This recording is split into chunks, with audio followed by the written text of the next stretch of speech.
بسم اللہ الرحمن الرحیم نحمده ونصلی علی رسولہ الکریم اما بعد فاعوذ باللہ من الشیطان الرجیم بسم اللہ الرحمن الرحیم۔ نہلانے کا بیان مسئلہ نمبر 6 سے 10 تک پڑھیں گے۔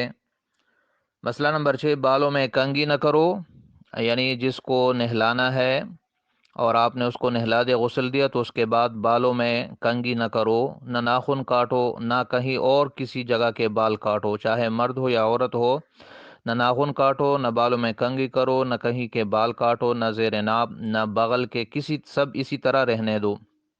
یہ مسئلہ اچھی طرح یاد رکھو۔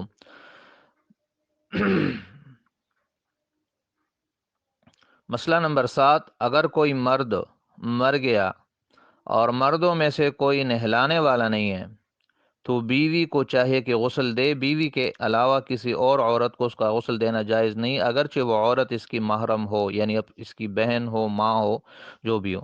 اگر بیوی بھی نہ ہو تو اس کو تیمم کرا دو،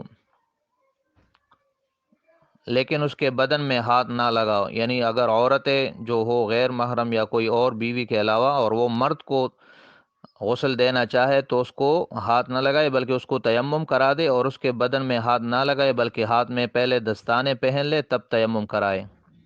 مسئلہ نمبر 8، کسی کا خاوند مر گیا تو اس کی بیوی کو اس کا نہلانا اور کفنانا درست ہے، اور اگر بیوی مر جائے تو خاوند کو اس کا بدن چھونا اور ہاتھ لگانا درست نہیں ہے، البتہ دیکھنا درست ہے اور کپڑے کے اوپر سے ہاتھ لگانا بھی درست ہے۔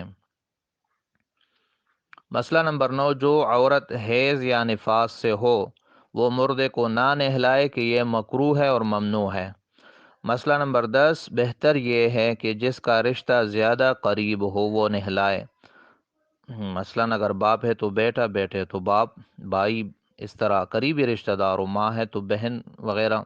اور اگر وہ نہ نہلا سکے تو کوئی دیندار نیک عورت نہلائے، کوئی دیندار نیک عورت نہلائے۔